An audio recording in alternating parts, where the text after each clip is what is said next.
കർത്താവേ, നിന്റെ ഉന്നതമായ നാമത്തിന് സ്വസ്ഥം ചെയ്യുന്നു. കർത്താവേ, നിന്റെ വിശുദ്ധ പൗരോഹിത്യത്തെ മഹത്വപ്പെടുത്തണമേ. കർത്താവേ, സഭയിലുള്ള സാന്നിധ്യം ദൃഢമാക്കണമേ.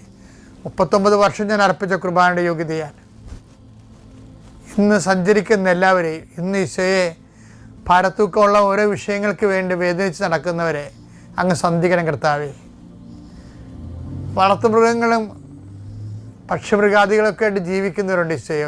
ചെറിയ വരുമാനക്കാർ, അവരനുഭവിക്കുന്ന സങ്കടങ്ങളെ അവരെ ഏറ്റെടുക്കണമെന്ന് പ്രാർത്ഥിക്കുന്നു. കർത്താവ്, മത്സ്യത്തൊഴിലാളികളും കർഷക തൊഴിലാളികളെയും സാമ്പത്തികമായ കടങ്ങളിലൂടെ പരിഹാരമില്ലാതെ നീങ്ങുന്നവരെയും ജപ്തി നടപടി നേരിടുന്നവരെയും കണ്ണുനീരിടാങ്ങടെ ദിവസം സംബന്ധിച്ച് പ്രാർത്ഥിക്കണം ഈശോയെ. കർത്താവ്, അങ്ങയെടുത്ത് മറുപടി ഉണ്ട് ഈശോയെ. അങ്ങ് വിചാരിച്ചാൽ മതി, ഒരു നിമിഷം വിചാരിച്ചാൽ മതി, അങ്ങയുടെ മക്കൾ രക്ഷപ്പെടും. എല്ലാവരും പറയണത് ഈ ഒരു ദുരന്തത്തിൽ നിന്ന് ഞാൻ രക്ഷപ്പെട്ട, ഞാൻ ദൈവത്തെ മറക്കാതെ ജീവിച്ചോളാമെന്ന് പറയുന്നവരുണ്ട് ഈശോയെ. അത് കേൾക്കണമേ എന്ന് പ്രാർത്ഥിക്കുന്നു. ഭവനരഹിതരെ സംബന്ധിച്ച് പ്രാർത്ഥിക്കുന്നു. കുടുംബത്തിൽ സമാധാനം ഇല്ലാത്ത സംബന്ധിച്ച് പ്രാർത്ഥിക്കുന്നു ഈശോയെ. പല മക്കളും ജോലി തേടി വിദേശത്ത് പോകാൻ ഉദ്യമിക്കുന്നവരുണ്ട്. അവിടെ ആശങ്കയാൽ വിസ പുതുക്കി കിട്ടാത്തവരുണ്ട്. അവരെല്ലാം സമർപ്പിച്ചുകൊണ്ട് പ്രാർത്ഥിക്കുന്നു ഈശോയെ. വൈവാഹ തടസ്സമുള്ളവർ, കുഞ്ഞുങ്ങളില്ലാത്തവർ, ഭവനരഹിതർ, ജോലിയില്ലാത്തവർ, സാമ്പത്തിക കടങ്ങളാൽ സമാധാനമില്ലാത്ത കുടുംബങ്ങളെ ഇതെല്ലാം സന്ധിക്കാൻ വേണ്ടി യേശുവിന്റെ നാമത്തിൽ പ്രാർത്ഥിക്കുന്നു. ആമേൻ. ഞാൻ പണ്ട് നിങ്ങളോടൊരു കാര്യം പറഞ്ഞിട്ടുണ്ട്. അതായത് ദൈവത്തിൽ നമുക്കൊരു ഗുഡ് സർട്ടിഫിക്കറ്റ് വാങ്ങിക്കാനിടയായാലേ പിന്നെ എല്ലാ ഡീലിങ്സും ഈസിയാണ്. എനിക്ക് തോന്നിയിരിക്കുന്നത് ഏറ്റവും നല്ല സർട്ടിഫിക്കറ്റ് ദൈവത്തിൽ നിന്ന് വാങ്ങിച്ചത് മോസസാണ്.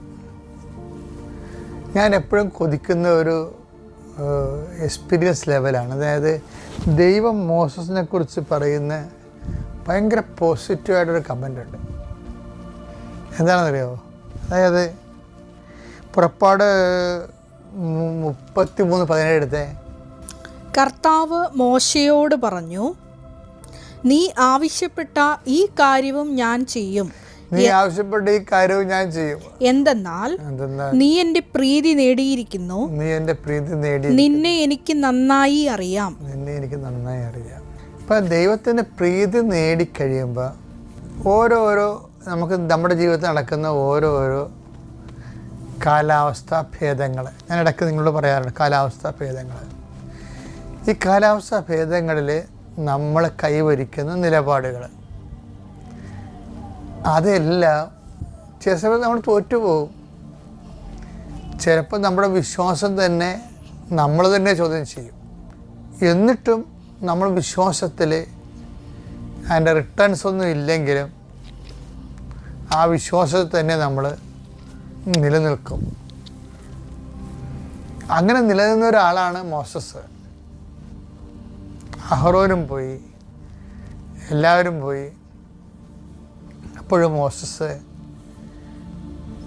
കർത്താവിൻ്റെ വചനങ്ങൾക്ക് ചെവി കൊടുത്തും അതിനുവേണ്ടി സമൂഹത്തിൽ ഒറ്റപ്പെട്ടും അതിനുവേണ്ടി പട്ടിണി നിന്നും അതിനുവേണ്ടി ജനങ്ങളുടെ ഇടയിൽ ഒരു ഭ്രാന്തനായി ചിത്രീകരിക്കപ്പെട്ടും നന്മയ്ക്ക് വേണ്ടി ചെയ്ത കാര്യങ്ങളെല്ലാം തിന്മയായിട്ട് ഭവിക്കുമ്പോഴും വിശ്വാസത്തിൽ നിന്ന് ഇളകാതെ ഈ മനുഷ്യങ്ങനെ നിൽക്കുകയാണ്.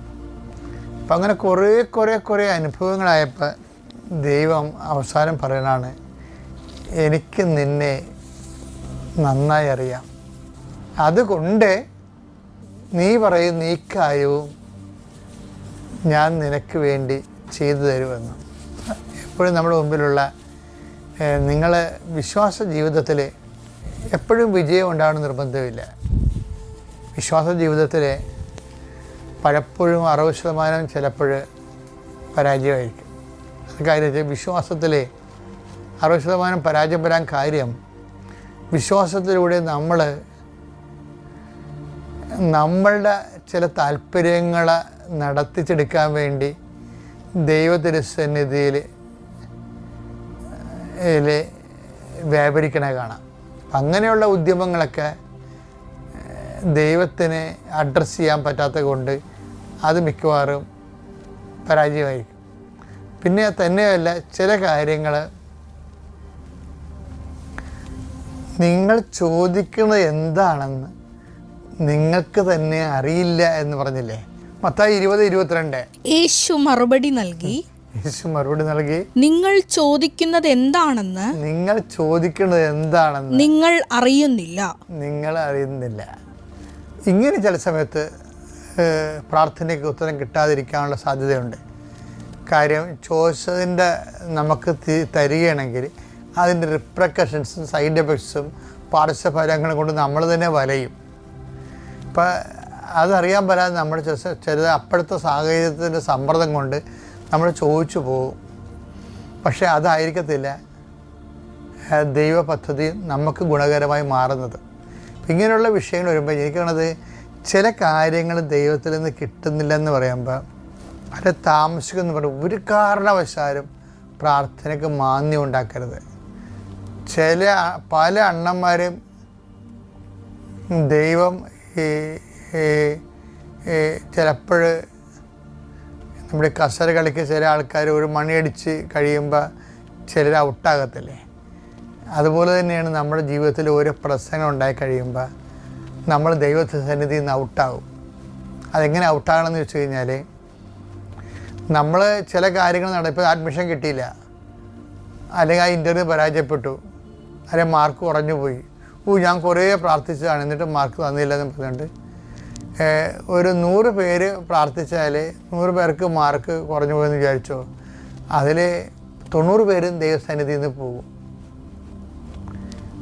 ശരിക്കും പറഞ്ഞാൽ അങ്ങനെയുള്ള ജലദോഷ പനിക്കാർ പോകാൻ വേണ്ടി തന്നെയായിരിക്കും ചിലപ്പോൾ ഈശോ അത് പറയാം. അതാണ് പ്രലോഭനങ്ങൾ ഉണ്ടാവേണ്ടതാണെന്ന് പറയുന്നില്ലേ? മത്തായി 18:7. പ്രലോഭനങ്ങൾ നിമിത്തം ലോകത്തിന് ദുരിതം. പ്രലോഭനങ്ങൾ ഉണ്ടാകേണ്ടതാണ് എന്നാൽ പ്രലോഭന ഹേതുവാകുന്നവന് ദുരിതം. അതന്നെ. ഇപ്പം പ്രലോഭനങ്ങൾ ഉണ്ടാകണത് എന്തിനാണെന്ന് അറിയാമോ? ഞാൻ സംസാരിച്ചതല്ല, കസേര കളി ഒരാൾ തിരിഞ്ഞു നിന്ന് ഇങ്ങനെ മണിയടിച്ചുകൊണ്ടിരിക്കും. അവസാനം ഒരു കസേരക്ക് 2 പേരാണ് ഓടുന്നത്. മണിയടി നിൽക്കുമ്പോൾ ഒരാൾ കസേര കിട്ടും, ഒരാൾ പുറത്താകും. അങ്ങനെ പുറത്താകുമ്പോൾ പുറത്താകുന്ന ആൾ അവർ വിശ്വാസിയാണെങ്കിൽ ചില സമയത്ത് ആ പുറത്താകുന്നത് കൊണ്ട് ചിലപ്പോൾ ദൈവത്തിൽ നിന്ന് അകന്നു പോകും. അങ്ങനെ ഒരു വിഷയത്തിൻ്റെ പേരിൽ ദൈവത്തിൽ നിന്ന് അകന്നു പോകണവനാണെങ്കിൽ അകന്നു പോകേണ്ട തന്നെ ചെയ്യണമെന്നുള്ളതാണ് ദൈവത്തിൻ്റെ നിലപാട്. അതുകൊണ്ടാണ് പറയുന്നത് പ്രലോഭനങ്ങൾ ഉണ്ടാവേണ്ടതാണെന്ന് പറയുന്നത്. ഇങ്ങനെയുള്ള അലപരാധി വിശ്വാസികളില്ലേ, ഇവരെ ഗെറ്റ് ഔട്ട് അടിക്കാൻ, ഫിൽട്ടർ ചെയ്യാൻ നല്ല കാര്യമാണ് പ്രലോഭനങ്ങൾ എന്ന് പറയുന്നത്.